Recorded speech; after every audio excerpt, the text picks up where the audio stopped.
The sixth Parliament will soon come to an end, paving the way for the inauguration of the seventh Parliament of the Fourth Republic. This means a new Speaker will be chosen to steer affairs in the chamber. To ensure the orderly flow of business, the House observes parliamentary rules and traditions. It is the Speaker's duty to interpret these rules impartially, including the right to freedom of speech, to preserve the trust of the House. The Speaker's actions must be impartial. Sources have indicated that stern lobbying is taking place within the corridors of the new administration for the speakership positions. GBC24 has been speaking to the director of the African Center for Parliamentary Affairs, Dr. Rasheed Draman, on the nomination of a new speaker of the legislature. You should get to the proper authority in the House to have that matter, brought before the House. The Speaker of Parliament manages the conversation in the House, admitting questions, motions and statements, rules and questions of parliamentary procedures and privileges, as well as presides over debates and voting in the chamber. For this position, a person must have what it takes to referee both sides. According to the director of the African Center for Parliamentary Affairs, Dr. Rasheed Draman, the Speaker for the 7th Parliament must be fair and firm.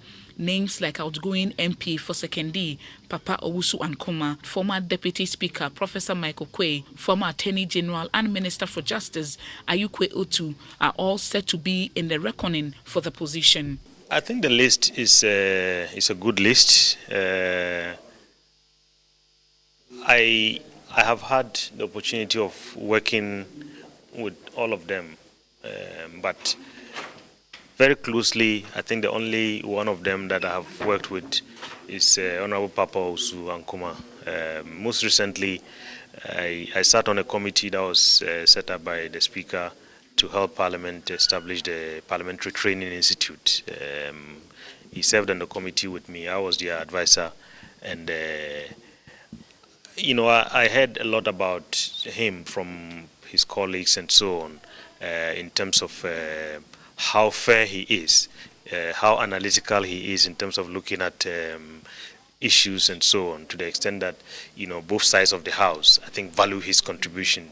He doesn't hesitate to say things the way they are, even if his party is wrong. But for me, most importantly, when we worked together on the committee, I could see in him somebody who was very keen to see some changes, somebody who was very keen to see Parliament as an institution develop, somebody who is keen to at least make sure that we have a very proud institution that we can call our own. So on that basis, I can say, if he becomes a speaker, he will be a very fine speaker. The others I couldn't comment on because I haven't worked very closely with them. I only deal with them from a distance most of the time. Article 95, Clause 1 of the 1992 Constitution states that there shall be a Speaker of Parliament who shall be elected by the members of Parliament from among persons who are members of the House or who are qualified to be elected as members of the Parliament. Will the Parliamentary Centre recommend getting the Speaker from within or outside the House? We've tried all. We've had immediate Right Honourable Joyce Bamford-Addo, we've had Honourable Peter Lajete and so on. This is the first time we had somebody from within. I believe that if you have someone from within Parliament, it's much better. But it also has its challenges, because if you are immediately seen as a party person, because when they pick you from within, that means that you are representing most likely a seat that belongs to the majority. Immediately, that tag is going to be on you for the rest of your tenure, which would mean that as much as possible, like I said, you have to be seen to be a very honest and fair arbiter. If you have somebody from within, the person understands Parliament, he understands the issues, the person understands all the challenges. It's not like right now that he or she is coming to take another year to learn and understand the challenges that Parliament faces. So that's the advantage. The disadvantage, though, is the partisan tag, which whoever becomes speaker, if the person is from within, would have to work very hard to shed as quickly as possible, and that would be seen through his or her pronouncements. That will be seen through the kind of rulings. That will be seen through, the way he handles the affairs of Parliament in general. For his views on the incoming Parliament and the huge majority gained by the MPP in the general elections, this is what he had to say. The 7th Parliament, I believe sincerely, from what we saw on December 7th, the 7th Parliament is one that Ghanaians expect would be a parliament for scrutiny and accountability. No rubber stamp.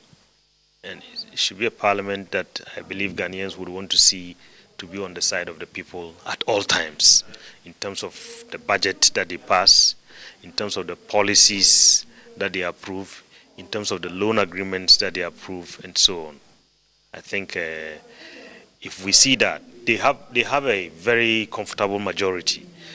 But I can tell you that majority is not supposed to be a majority for blindly supporting government.